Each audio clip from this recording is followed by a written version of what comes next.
సత్యాపర్ద people live TV ప్రేక్షకులకి నమస్సమాంజలి. King Nagarjuna కూలీ సినిమాలో సైమన్ క్యారెక్టర్లో అద్భుతమైన రాణింపు ఉన్నట్టుగా మనకి తెలుస్తుంది.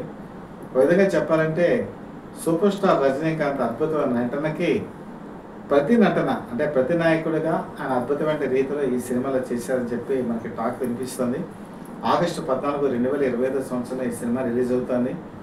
ఒక విధంగా చెప్పాలంటే గోల్డ్కి సంబంధించిన స్మగ్లింగ్ ప్రధాన కథాన వస్తువుగా ఉండేటువంటి ఈ సినిమాలో రజనీకాంత్, నాగార్జున వీరిద్దరూ తలపడేటువంటి సన్నివేశాలు హై వోల్టేజ్లో ఉంటుంది.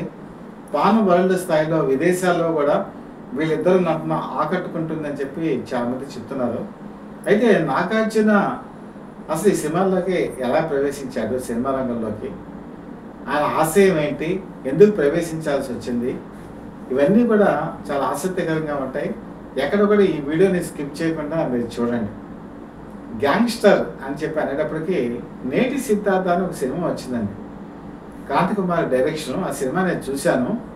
నిజంగా సినిమా చాలా బాగుంటుంది. ఒక డాను ఏ విధంగా కష్టాలు పడతాడు, తండ్రి పోయిన తర్వాత వారసులుగా అతను ఎలా ఎదుగుతాడు అనేటువంటి ఒక కాన్సెప్ట్ ఈ సినిమాలో మనకి స్పష్టంగా కనపడుతుంది. కానీ ఎందుకో ఆ రోజు కారణాల వల్ల ఆ సినిమా ఆడలేదు. నాకు చాలా బాధ అనిపించింది. నిజంగా చెప్పాలంటే అందులో నటన ఏమాత్రం కూడా తీసిపారేయడానికి వేయలేదు. అంత అద్భుతంగా నటించాడు నాగార్జున. ఒకసారి కథ బాగున్నా కూడా సంకీర్తన సినిమా చూడండి, నిజంగా చాలా బాగుంటుంది. కానీ ఆ రోజు ఫ్లాప్ లిస్ట్లో అది ఉండటం వల్ల నాగార్జున కెరీర్కి కొంత ఇబ్బందికరంగా కూడా అయింది. అయితే అసలు నాగార్జున సినిమా రంగంలోకి రావాలని అనుకోలే. ఆయన ఫస్ట్ మెకానికల్ ఇంజనీరింగ్ అన్నా యూనివర్సిటీలో మద్రాసులో చేశారు. చేసిన తర్వాత ఫారిన్ కంట్రీస్కి వెళ్ళి ఆటోమొబైల్ ఇంజనీరింగ్ మాస్టర్స్ డిగ్రీ చేశారు.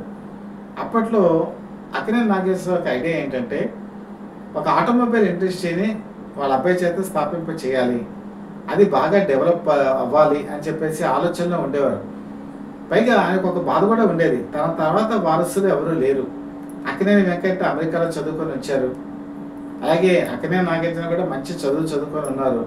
సో ఇటువంటి పరిస్థితుల్లో తన తర్వాత ఎవరు వారసులు ఎవరు ఈ ఇండస్ట్రీని ఏళ్తారు అన్న బాధ కూడా ఉండేది. కానీ ఒకసారి చెప్పలేం కదా, పరిస్థితులు మన చేతుల్లో లేనప్పుడు అడ్జస్ట్ అవ్వాలి. 1976లో అన్నపూర్ణ స్టూడియోస్ హైదరాబాద్లో ప్రారంభించినప్పుడు షూటింగ్స్ అన్నీ కూడా మద్రాసులోనే జరిగేవి. తమిళ్, కన్నడ, మలయాళం, ఒక విధంగా చెప్పాలంటే కొన్ని హిందీ సినిమాలు కూడా మద్రాసుకు వచ్చి చేసేవాడు. కానీ హైదరాబాద్కి కేవలం సారథి స్టూడియోస్కి మాత్రమే వచ్చేవాళ్ళు. అది కూడా అప్పట్లో అక్కినేని నాగేశ్వరరావు వచ్చేవాళ్ళు, ఎవరో అరుదుగా వచ్చేవాళ్ళు. ఎందుకంటే సినిమా ఇండస్ట్రీ అంతా కూడా చెన్నైలో ఉంది. ఇక్కడికి వచ్చి మళ్ళీ లాడ్జింగ్లు, బోర్డింగ్లు, ఈ ట్రాన్స్పోర్ట్ ఛార్జెస్ ఎందుకని చెప్పేసి అందరూ అక్కడే తీసేవాళ్ళు. ఇక్కడ సెక్రటరీ సినిమాతో స్టార్ట్ అయింది, ఆలుమగలు మంచి హిట్ సాధించింది. కానీ స్టూడియో నడవడం చాలా కష్టసాధ్యంగా మారింది. చాలామంది సన్నిహితులు చెప్పారు, ఎందుకంటే మీరు పనిచేశారు, ఈ కొండల్లో కోణంలో కట్టారు అని చెప్పేసి. అదే టైంలో అన్నపూర్ణ స్టూడియోస్ నిర్వహణ బాగుండాలనే ఉద్దేశంతో ఫారిన్ కంట్రీస్లో ఉన్నటువంటి వెంకట్ని రప్పించారు. వెంకట్ వచ్చి తను కూడా సినిమా తీయాలి, సినిమా ప్రొడక్షన్తో అన్నపూర్ణ స్టూడియోస్ని కాపాడాలి అని చెప్పేసి ఆయన 1979లో కళ్యాణి అనేటువంటి సినిమా తీశారు. మురళీమోహన్ అలాగే జయసుధ ఇద్దరు కలిసి నటించిన సినిమా మంచి విజయవంతమైంది. ఆ తర్వాత అక్కినేని నాగేశ్వరరావు గారి జీవిత చరిత్రలో ఒక క్రిటికల్ కండిషన్ 1977 నుంచి స్టార్ట్ అయింది. ఎన్టీ రామారావు ప్రపంచనం, దానవీర సూరకర్ణ, యమగోళ, ఓ పక్కన చూస్తే వేటగాడు, బొబ్బులి పులి, కొండవీడి సింహం, జస్టిస్ చౌదరి, ఇలాంటి సినిమాలతో అసలు ఎదురీతల ఎక్కడా కూడా ఎవరు ఎదురీతే పరిస్థితే లేదు. ఒక పక్క సూపర్ స్టార్ కృష్ణ రజనీకాంత్ అక్కడ తమిళనాడులో ఉంటే, ఇక్కడ కృష్ణ ఎన్టీ రామారావుని ఢీకొట్టే స్థాయికి ఎదిగాడు ఆయన. సో పోటాపోటీగా నడిచేటువంటి ఈ పరిస్థితుల్లో అక్కినేని నాగేశ్వర పరిస్థితి అయోమయంగా తయారైంది. ఏవి పెద్ద ఆడట్లేదు, 4-5 వారాల నుంచి ఈ సినిమా ఆడిన పరిస్థితికి వచ్చింది. కాబట్టి వాళ్ళు ఏం చేశారంటే కొత్త హీరోలతో లేదా పాత హీరోలతో అయినా సరే సినిమాలు తీసి స్టూడియోని నిలబెట్టుకోవాలని దాసరి వెంకట్ చాలామంది దగ్గరికి వెళ్ళారు. ఎక్కడికి వెళ్ళినా కూడా నిరాశే. ఒక మహానటుడు కుమారుడు సినిమా తీయడానికి కాల్ షీట్లు కూడా అడ్జస్ట్ చేసుకోవాలని పరిస్థితి వచ్చింది. ఒకానొక టైంలో మెగాస్టార్ చిరంజీవి కాల్ షీట్ల గురించి కూడా ప్రయత్నం చేశారు, కానీ అవి కూడా అవైలబిలిటీ అవ్వలేదు. దాంతో అసలు మన సంస్థలో ఒక హీరో అంటే ఎలా ఉంటుంది అన్న భావన నాగార్జునకు వచ్చింది. ఎందుకంటే అన్న పడే కష్టం చూశారు, తండ్రి పడే కష్టం చూశారు. ఒకరోజు వెళ్ళి అక్కడే నాగేశ్వరరావుతో చెప్పారు, నాన్నగారు నేను కూడా సినిమాలో యాక్ట్ చేద్దాం అనేటప్పటికీ నాగేశ్వరరావు గారు స్టన్ అయిపోయారు. నాగార్జున ఆటోమొబైల్ ఇండస్ట్రీ పెట్టుకుంటాడు అనుకున్నారు, కానీ ఇలా సినిమాలోకి వస్తాడని చెప్పి అనుకోలే. ఆయన కళ్ళలో నీరు, ఆనంద బాష్పాలు, లేకపోతే ఏమో తెలియనటువంటి పరిస్థితి. ఒప్పుకున్నారు. వెంటనే కథ గురించి అన్వేషించడం మొదలుపెట్టారు. హీరో ఆ రోజుల్లో 1983 డిసెంబర్ 16 రిలీజ్ అయినటువంటి ఈ సినిమా అద్భుత విజయం సాధించింది. ఆ రోజుల్లో ఒక సినిమా తీయాలంటే రీమేక్లను ఎక్కువగా ప్రిఫర్ చేసేవాళ్ళు, ఎందుకంటే ప్రూవింగ్ సబ్జెక్ట్ కదా. వి మధుసూదన్ రావుని ఈ సినిమాకి డైరెక్టర్గా పెట్టుకున్నారు. ఈయన తీసినటువంటి అన్ని సినిమాలు దాదాపు 90% రీమేక్లే. రీమేక్లు బాగా హ్యాండిల్ చేస్తారని పేరుంది. అక్కడే నాగార్జున భవిష్యత్తుని వెట్రి మధుసూదన్ రావు చేతిలో పెట్టారు, అక్కడే నాగేశ్వరరావు. సినిమా గురించి అందరూ బాగా ఎక్స్పెక్ట్ చేశారు, బాగా ఉంటుందని చాలా ఆశలు పెట్టుకున్నారు అభిమానులు. 1986 సంవత్సరం మే 23వ తేదీన ఈ సినిమా ఆంధ్రప్రదేశ్లోని థియేటర్స్లో రిలీజ్ అయింది. అభిమానులు విలువలా వెళ్ళారు, సినిమా చూశారు, నీరు కార్పారు. అక్కడే నాగార్జున డైరెక్ట్ డెలివరీ వాళ్ళకి నచ్చలా. సంభాషణలు మాట్లాడేటువంటి దాంట్లో ఒత్తులు ఇలాంటివి కూడా సరిగా లేవు. శోభన్ మాత్రం ఈ సినిమాని నిలిపింది. అసలు ఏంటి అక్కడే నాగార్జున, ఈయన అసలు సినిమా హీరోగా షైన్ అవుతాడా లేదా అని వాళ్ళకి డౌట్ వచ్చేసింది. సో వెంటనే వివి రాజేంద్ర ప్రసాద్ ఇంకో సినిమా వచ్చింది, అది కెప్టెన్ నాగార్జున. దీని మీద కూడా హై ఎక్స్పెక్టేషన్స్ పెట్టుకుంటే ఆ సినిమా కూడా ఫ్లాప్ లిస్ట్లో చేరిపోయింది. దాంతో అభిమానులకి అనేక సందేహాలు. అయినా సరే వాళ్ళు ఆస్తోనే ఎదురు చూశారు. అరణ్యకాండ సినిమా క్రాంతి కుమార్ డైరెక్షన్లో వచ్చింది. కొమ్మనాపల్లి గణపతిరావు రాసిన నవల, మంచి సస్పెన్స్ థ్రిల్లర్.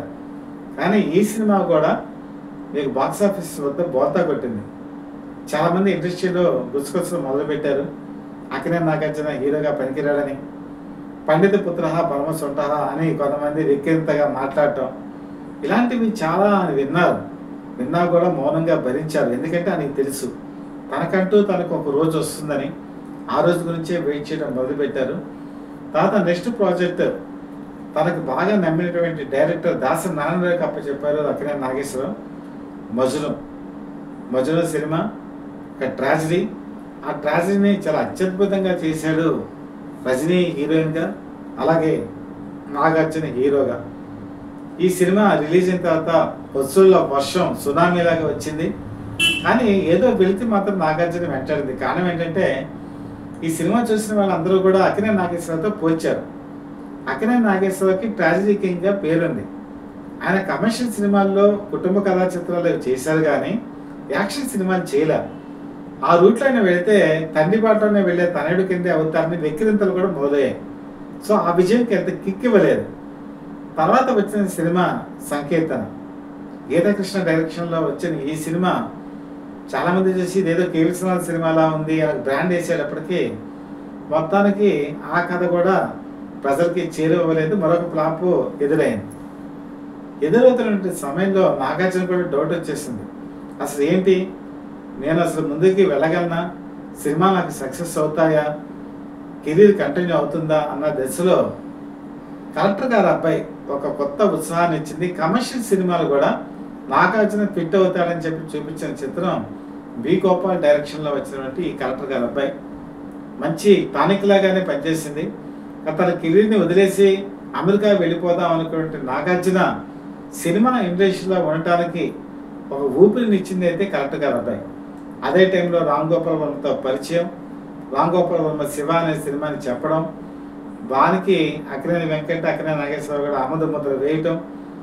ఈ సినిమా గురించి మీకు చెప్పక్కలేదు. 1989లో రిలీజ్ అయిన తర్వాత శివ తెలుగు సినిమా ఇండస్ట్రీనే మొత్తం గతిని మార్చేసింది. పైగా అక్కినేని నాగార్జునకు ఉన్నటువంటి ఒక ఇమేజ్ని క్రియేట్ చేసింది. తండ్రి ఎప్పుడూ కూడా నేను చెప్పాను కదా, యాక్షన్ సినిమాలకి పరిమితం అవ్వలేదు. ఆయన ఎక్కువగా ఈ కుటుంబ కథా చిత్రాల్లో చేశారు.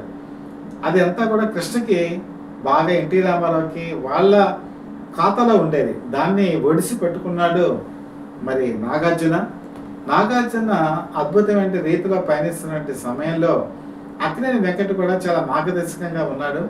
సో అలాంటి గోవలోనే వచ్చినటువంటి చిత్రం ప్రెసిడెంట్ గారి పెళ్ళాం కథ బోరమాసు.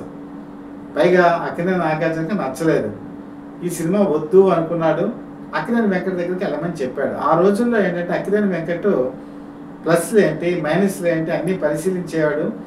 సాధారణంగా ఏ సినిమా నచ్చకపోతే రిజెక్ట్ చేసేవాడు. కానీ ఈ కథ విన్న తర్వాత అక్కినేని వెంకట్లో ఒక కొత్త ఆలోచన వచ్చింది. ఒక మాస్ తరహా పాత్ర ఇది చేస్తే బాగుంటుందని గ్రీన్ సిగ్నల్ ఇవ్వడంతో తన అన్నయ్య చెప్పాడు కాబట్టి ఇష్టం లేకపోయినా కూడా ఈ సినిమా నాగార్జున చేశాడు. ఈ సినిమా రిలీజ్ అయిన తర్వాత ఒక మాస్ ఇమేజ్ అనేది సొంతం చేసుకోవడం జరిగింది. రక్షణ లాంటి సినిమాలన్నీ చాలా ఉన్నాయనుకోండి, అవన్నీ మనం చెప్పుకుంటూ వెళ్తే సమయభావం. ఏది ఏమైనా సరే ఒక స్టార్డమ్ అనేది క్రియేట్ చేసుకున్నాడు అక్కినేని నాగార్జున. ఆయన ఒక ప్రొడ్యూసరే కాదు, ఒక నటుడే కాదు, ఒక మంచి బిజినెస్ మ్యాన్ కూడా. అన్నపూర్ణ స్టూడియోస్ నేను చెప్పాను కదా, ఒకనొక టైంలో చాలా ఇబ్బందులు పడింది. 1981లో ప్రేమాభిషేకం కనుక లేకపోతే అన్నపూర్ణ స్టూడియోస్ నిర్మాణం చాలా కష్టమయ్యేది. అలాగే 1989లో శివ కనుక లేకపోతే దాని నిర్మాణం ఇంకా కొంతకాలం కష్టమయ్యేది. సో ఈ ఒడిదుడుకుల్ని ఎదుర్కొంటూ అన్నపూర్ణ స్టూడియోస్ని కాపాడుకుంటూ అలాగే తన సినిమా ఇండస్ట్రీలో లెగసీని నిలుపుకోవాలి అన్న ఉద్దేశంతో ఆయన అనేక వ్యాపారాల్లో అడుగుపెట్టారు. ప్రతి వ్యాపారంలోనూ సక్సెస్ సాధించారు. మనం ఉదాహరణ చేసుకుంటే రియల్ ఎస్టేట్ వ్యాపారం ఆయనకి సొంతం మురళీమోహన్గా చాలామంది చెప్తారు, కానీ నాగార్జున కూడా సక్సెస్ఫుల్ పర్సన్. అలాగే ఆయన మా టీవీని ఆ రోజుల్లో చిరంజీవి ఆయన పర్చేజ్ చేయడం జరిగింది.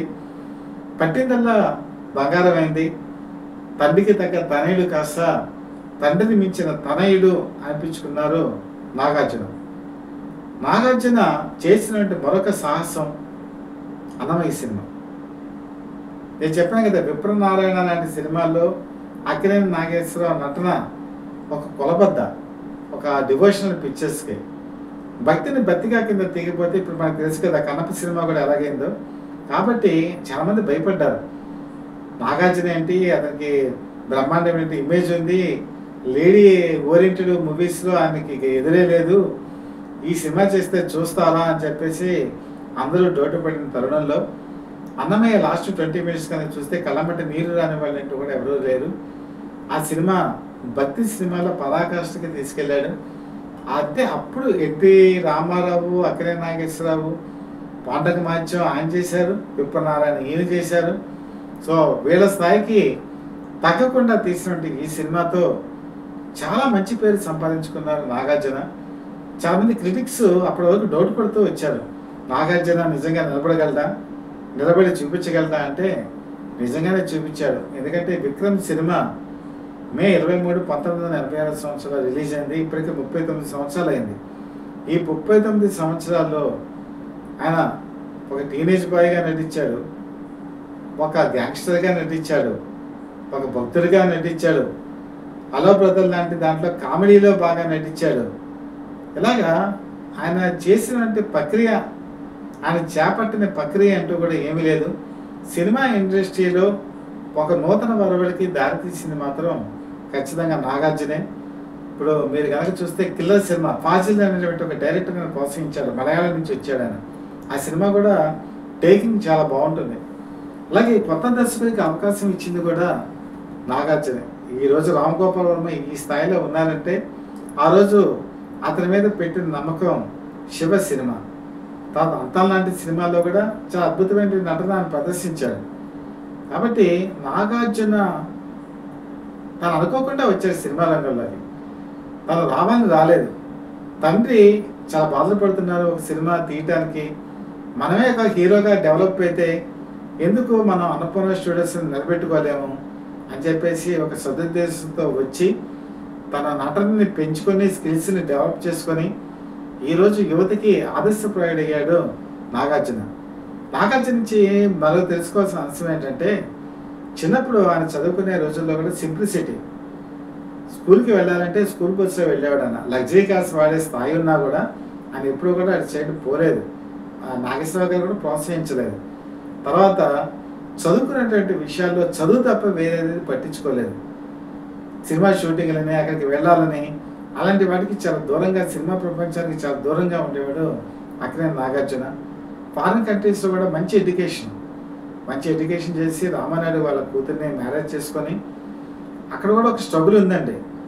ఆ మ్యారేజ్ అయిన తర్వాత వైవాహిక బంధం ఇబ్బందులు పడటం, తర్వాత అక్కడ వాళ్ళు విడాకులు తీసుకోవటం, మరొకసారి వచ్చేవాడికి అక్కినేని అమల.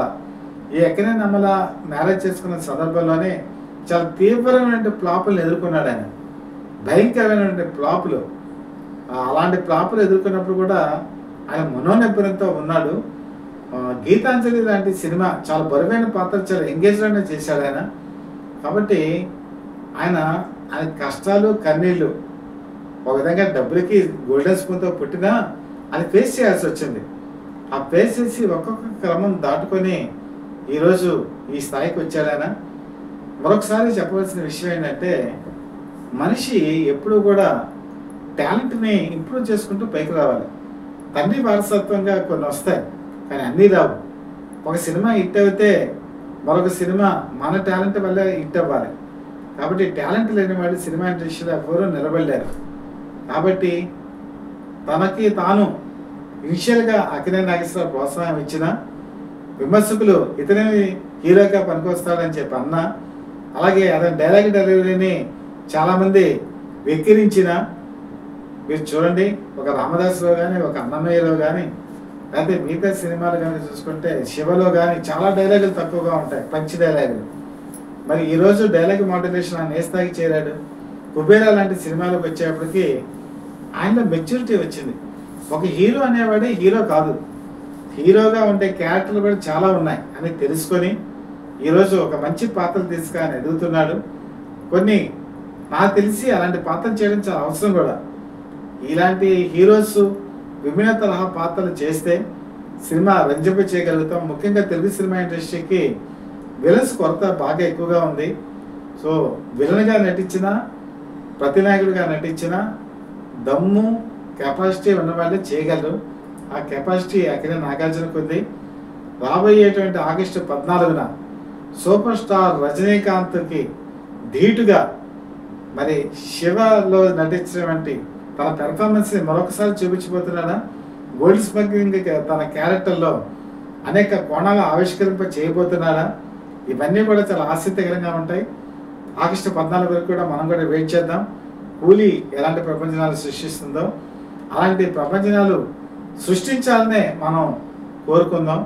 మీకు కనుక ఈ కంటెంట్ నచ్చినట్లయితే కామెంట్స్లో ఇప్పుడు కొత్తగా హైప్ అని చెప్పి వస్తుంది, వాటిలో కనుక మీరు మీ కామెంట్ని కనుక క్రియేట్ చేయగలిగితే ఈ వీడియో చాలామందికి చేరువవుతుంది. అలాగే మీకు కంటెంట్ నచ్చినట్లయితే నేను చెప్తున్నానండి, లైక్ చేయండి. లైక్ చేయడం మాత్రం మర్చిపోకండి.